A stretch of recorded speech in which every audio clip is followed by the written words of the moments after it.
Hi students, welcome to your channel money tutorial. इस video class का topic आज हमारा इश्यू ऑफ डिबेंचर्स।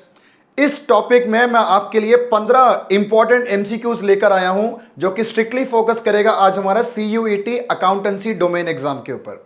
ये 15 क्वेश्चन हमारे एंट्रेंस एग्जाम में तो काम आएगा ही आएगा, साथ में बोर्ड एग्जाम के लिए भी इनको आप यूज कर सकते हो। तो आज के क्लास का फर्स्ट क्वेश्चन ये रहा आपके स्क्रीन पर। फर्स्ट क्वेश्चन ये कह रहा है debenture holders are. Debenture holders are, चार ऑप्शंस है हमारे पास। Owners of company, debtors of company, creditors of company और last promoter of the company. इसमें से डिबेंचर होल्डर्स ना तो हमारे ओनर्स होते हैं, ओनर्स तो शेयर होल्डर्स होते हैं। डिबेंचर होल्डर्स डेटर्स भी नहीं होते, डिबेंचर होल्डर्स प्रोमोटर्स भी नहीं होते। तो इन चारों में से अगर कोई एक ऑप्शन हमें पिक करना हो तो वो है option number C, creditors of the company. Clear, समझ आया? ठीक है, मूव करते हैं सेकंड क्वेश्चन की तरफ। ये रहा आपके स्क्रीन पे सेकंड क्वेश्चन। सेकंड क्वेश्चन ये रीड कर रहे हैं interest payable on debenture is. जो डिबेंचर पे हम इंटरेस्ट पे करती है कंपनी वो क्या है? पहला, appropriation of profit of company. Appropriation नहीं होता। जो डिविडेंड पे करते हैं शेयर होल्डर्स को वो अप्रोप्रिएशन आता है, इंटरेस्ट ऑन डिबेंचर्स नहीं होता appropriation. Second, a charge against profit of company. Charge इसका सही आंसर है। मैंने सी और डी पढ़ा भी नहीं अभी, तो उससे पहले ही जो बी है, बी ही इसका सही आंसर लग रहा है। सी और डी भी देख लेते हैं। Transfer to sinking fund investment, ये तो नहीं है, ये तो नहीं बनेगा इसका ही। Transfer to general reserve, reserve में ट्रांसफर करना, ये भी नहीं है। तो करेक्ट आंसर इसका है B, charge against profit. Clear? ये भी इजी क्वेश्चन था। ठीक है, मूव करते हैं। क्वेश्चंस इजी हैं पर इनकी फ्रीक्वेंसी कई सारे एग्जाम्स में पहले मैं देख चुका हूं, ज्यादा है, इसलिए मैंने ये 15 क्वेश्चन जो सबसे इंपॉर्टेंट मुझे लगे मैं आपके लिए लेकर आया हूं। तो थर्ड क्वेश्चन करते हैं, debenture holders is entitled to. Debenture holders को क्या मिलेगा? पहला option fixed dividend. Fixed dividend नहीं मिलता। फिक्स्ड डिविडेंड तो प्रेफरेंस शेयर होल्डर्स को मिलता है, डिबेंचर होल्डर्स को नहीं। Share in profit, share in profit भी नहीं है। Voting rights in company, voting rights भी शेयर होल्डर्स को होता है, डिबेंचर होल्डर्स को तो नहीं मिलता। तो तीन ऑप्शन तो है ही नहीं, अब फोर्थ ही होगा वो, इंटरेस्ट एट फिक्स्ड रेट। ये इसका सही आंसर है। डिबेंचर के आगे कुछ एक परसेंटेज होता है ना, 8% डिबेंचर, 10% डिबेंचर, 12% डिबेंचर। तो डिबेंचर के आगे जो परसेंटेज होता है वही उनका रेट ऑफ इंटरेस्ट होता है। तो जिसने जितना पैसा डिबेंचर्स पे इन्वेस्ट किया है उसको फिक्स्ड रेट ऑफ इंटरेस्ट हर साल मिलता है। क्लियर? तो इसका आंसर है हमारा डी। Fourth question. अब फोर्थ क्वेश्चन ऑनवर्ड क्या है, हमें करके देखना पड़ेगा, हम थियोरेटिकली इसको सॉल्व नहीं कर सकते। देखो fourth question, if Rama Limited purchase a machinery worth rupees 6 lakh from Krishna Traders and agree to issue 6,500 10% debenture of 100 to vendor. 6,500 debenture 100 रुपए के हिसाब से 6.5 लाख के हो गए। 6 लाख रुपए का मशीन परचेज किया और 6.5 लाख रुपए का हम क्या कर रहे हैं, उसको डिबेंचर्स दे रहे हैं। The difference in the amount will be adjusted in which account. तो जो 50,000 का डिफरेंस आ गया वो किस अकाउंट में एडजस्ट होगा? वेंडर्स में, गुडविल में, कैपिटल रिजर्व में या सन्ड्री असेट में? मैं समझाता हूं आपको। सबसे पहले तो नेट असेट। नेट असेट्स की वैल्यू कितनी है? जो मशीनरी परचेज की हमने 6 लाख, 6 लाख की मशीन है। Purchase consideration, purchase consideration 6,500 debenture 100 के हिसाब से, तो कितना बना? 6,50,000 रुपीज का। ठीक है, अब परचेज कंसिडरेशन नेट असेट से ज्यादा है, ध्यान देना। Purchase consideration is greater than net asset. 6 lakh रुपए का मशीन था, हम 6.5 लाख रुपए पे कर रहे हैं। कभी भी हम परचेज कंसिडरेशन ज्यादा होता है तो डिफरेंस जो होता है ना, वो डिफरेंस होता है हमारा गुडविल। ध्यान देना इसको। अगर परचेज कंसिडरेशन कम होता है नेट असेट से तो हमारा जो डिफरेंस होता है वो होता है कैपिटल रिजर्व। ये 2 पॉइंट आप याद रखना। तो इस क्वेश्चन में परचेज कंसिडरेशन ज्यादा है नेट एसेट से, तो जो डिफरेंस ऑफ 50,000 है that will be debited to goodwill account. तो इसका ऑप्शन जो है हमारा बी है, गुडविल को हम टिक कर लेते हैं। क्लियर? समझ आया? ठीक है, मूव करते हैं क्वेश्चन नंबर 5 की तरफ। इसको पहले रब करता हूं। Question number 5, A limited purchase asset from B limited for rupees 6,30,000। ठीक है, 6,30,000 रुपए का हमने असेट परचेज किया। A limited issued 10% debenture of rupees 100 each at 10% discount against the payment. 10% का डिबेंचर है वो इशू कर रहे हैं, पर वो भी 10% डिस्काउंट पे। The number of debenture received by B limited will be, तो बी लिमिटेड को ए लिमिटेड कितने डिबेंचर्स इशू करेगी? बहुत सिंपल क्वेश्चन है। नंबर ऑफ डिबेंचर निकाला जाता है इस तरीके से, जितना भी हमें आउटस्टैंडिंग अमाउंट है, जितना भी अमाउंट हमें पे करना है उस कंपनी को, उसको आप न्यूमरेटर में लिखो। इसको यूं बोल सकते हैं purchase consideration 6,30,000 divided by issue price. ध्यान देना मैं क्या बोल रहा हूं, डिवाइडेड बाय इशू प्राइस। 100 रुपए का डिबेंचर है, 10% उस पर डिस्काउंट है, तो 100 रुपए में 10% आप कम कर दो, तो इशू प्राइस कितना बना उसका? 90। सिंपल है ना, 100 रुपए का फेस वैल्यू है, उसमें 10% तो डिस्काउंट है, तो बाकी कितना रह गया? 90 होता है इशू प्राइस। अगर ये प्रीमियम है तो 100 में आप प्लस कर लेना, अगर डिस्काउंट है तो 100 में आप माइनस कर लेना। ठीक है, purchase consideration divide by issue price, इन दोनों को हम डिवाइड कर देते हैं, तो ये डिवाइड होगा 7,000। क्लियर? तो ये कंपनी ए लिमिटेड बी लिमिटेड को 7,000 डिबेंचर्स इशू कर रही है। समझ आया आपको? तो अभी तक हमने 5 क्वेश्चंस कर लिया, टोटल 15 क्वेश्चंस हैं। तो अब हम मूव करते हैं क्वेश्चन नंबर 6 की तरफ।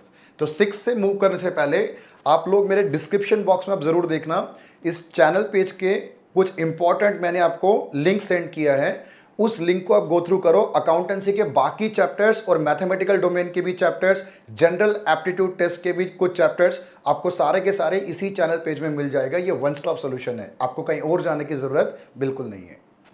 ठीक है, चलो मूव करते हैं क्वेश्चन नंबर 6 की तरफ। ये रहा आपके स्क्रीन पर 6 क्वेश्चन।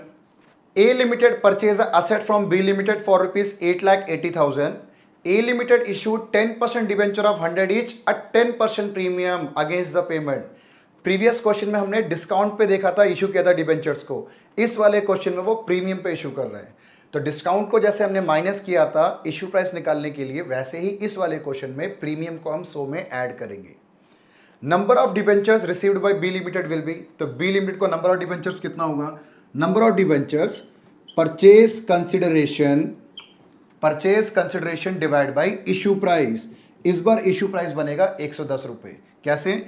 100 रुपए का फेस वैल्यू है, 10 रुपए का प्रीमियम है, तो इस बार प्लस करेंगे। प्रीमियम जो है फेस वैल्यू को इंक्रीज करता है, डिस्काउंट रिड्यूस करता है, प्रीमियम इंक्रीज करता है। ठीक है, तो 110 से इसको हम डिवाइड करते हैं, तो 110 से डिवाइड करेंगे तो ये आंसर आ जाएगा 8,000। So number of debenture issued is 8,000। है ना आपके ऑप्शन में? बी ऑप्शन है, उसको हम टिक कर लेंगे। इजी लगा? ठीक है, अब मूव करते हैं क्वेश्चन नंबर 7 की तरफ। The principal amount of debentures will be repaid by company. Principal amount जो है उसको रीपे करा जाता है either at the end of specified period और by installment during the life time of company. या तो डिबेंचर में लिखा होता है कि 5 ईयर्स के एंड में पूरा पैसा वापस होगा, तो 5 साल बाद कंपनी वापस करेगी, या हर साल कोई एनुअल ड्रॉइंग्स पे कंपनी उसको वापस करेगी। जैसे 1 लाख रुपए का डिबेंचर है, हर साल कंपनी 20,000 को रिफंड कर रही है, 5 ईयर में कंपनी डेट फ्री हो जाएगी। 2 तरीके से कर सकती है, या तो इंस्टॉलमेंट में या लमसम में। Such type of debentures are called, उस डिबेंचर्स को क्या बोलते हैं जिनके पैसे वापस हो जाते हैं? Redeemable debentures, irredeemable debentures, convertible debentures या बियरर डिबेंचर्स। इसका सही आंसर है रिडीमेबल डिबेंचर्स। जिस डिबेंचर्स के पैसे कुछ साल बाद वापस हो जाते हैं या इंस्टॉलमेंट में वापस होते हैं, उन्हें रिडीमेबल डिबेंचर्स बोलते हैं। ठीक है, तो आंसर इसका है ए। ठीक है, चलो मूव करते हैं नेक्स्ट क्वेश्चन की तरफ। क्वेश्चन नंबर 8 बहुत सिंपल क्वेश्चन है।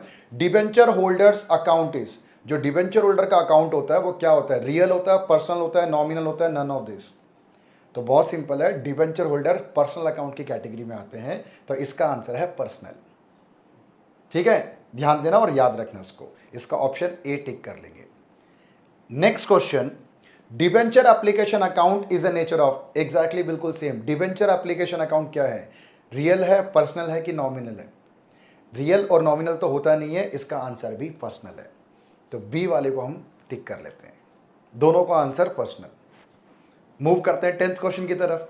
10th क्वेश्चन ये कह रहे हैं, debenture of a company can be issued, debentures of a company can be issued for cash, for consideration other than cash, as a collateral security, और last है any of the above.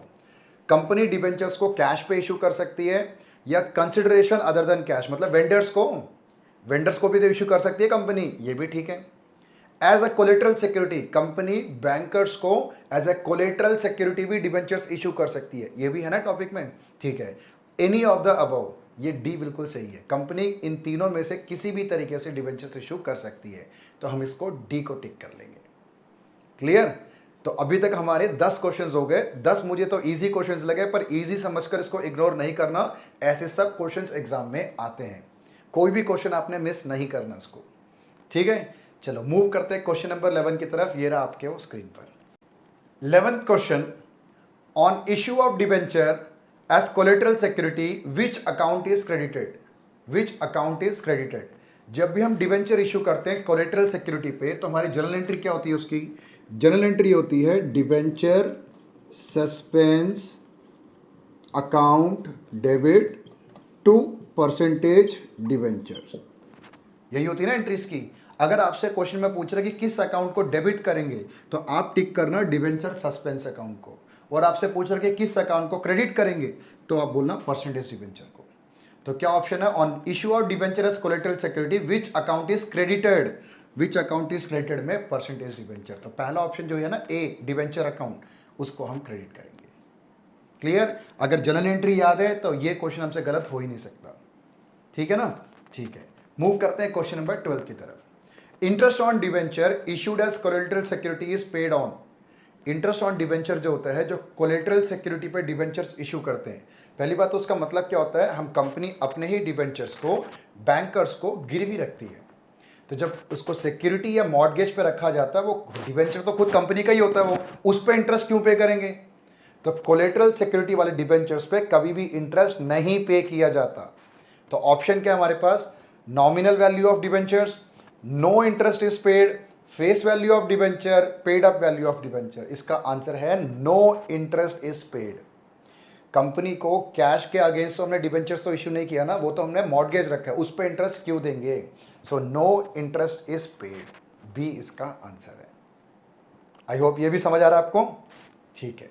Move करते हैं question number 13 की तरफ। Balram limited issue 20,000 9% debentures of ₹100 each at a discount of 5%, redeemable at the end of 5 year at a premium of 6%। 5% के discount पे issue कर रहा है और 6% के प्रीमियम पे रिडीम करेगा कुछ सालों के बाद, तो टोटल 11% का लॉस हो गया ना। इशू डिस्काउंट पे, रिडीमेबल प्रीमियम पे। For what amount loss on issue of debenture account will be debited, तो loss on issue of debenture account में कितना अमाउंट डेबिट होगा। बहुत ही अच्छा क्वेश्चन है ये, बहुत बढ़िया क्वेश्चन है ये, अच्छे से ध्यान देना।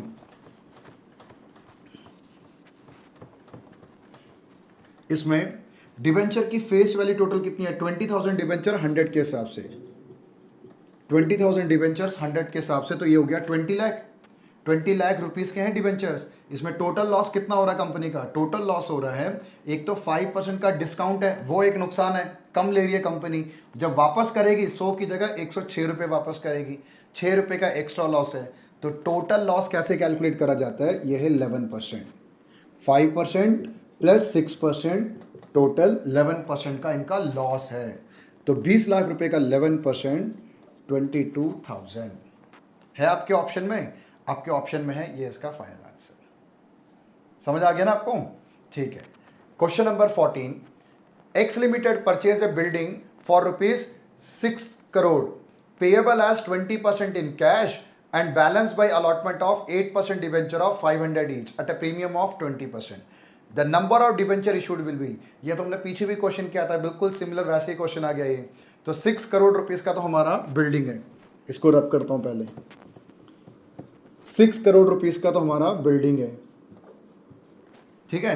6 करोड़ रुपए का बिल्डिंग है, हम क्या डिबेंचर की वैल्यू की 20% तो उसमें से कैश पे किया जा रहा है, तो इसका 20% ऑफ माइनस कर लो, 20% हुआ 1 करोड़ 20 लाख, तो 4 करोड़ 80 लाख हमारा पेंडिंग है, आउटस्टैंडिंग अमाउंट।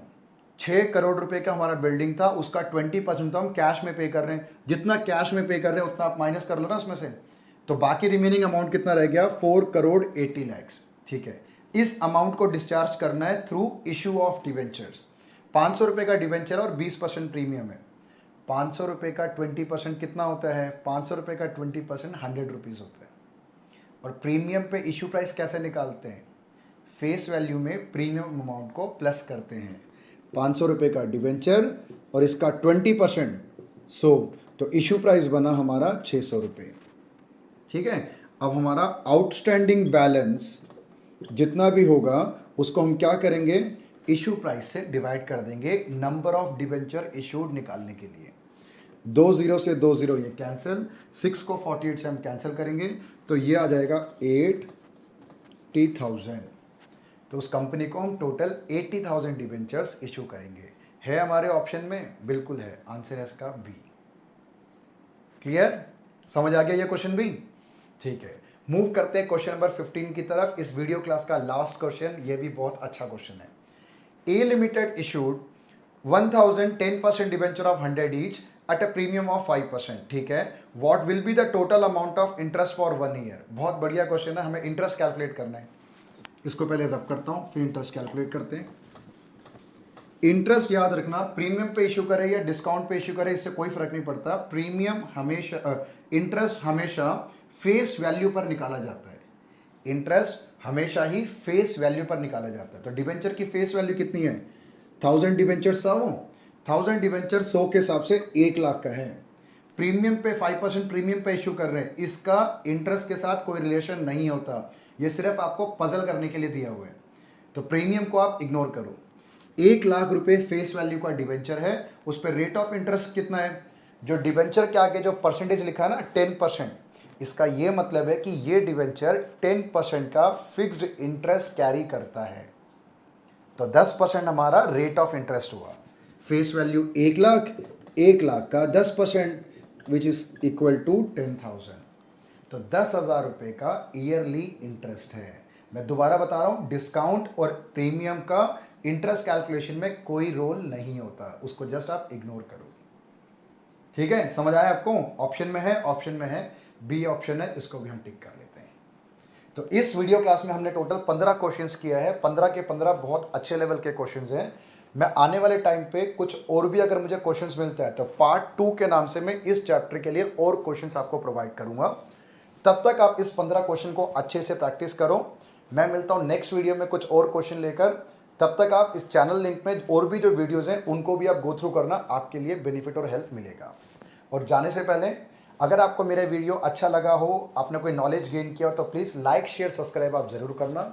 मैं मिलता हूँ आपसे अब नेक्स्ट वीडियो में।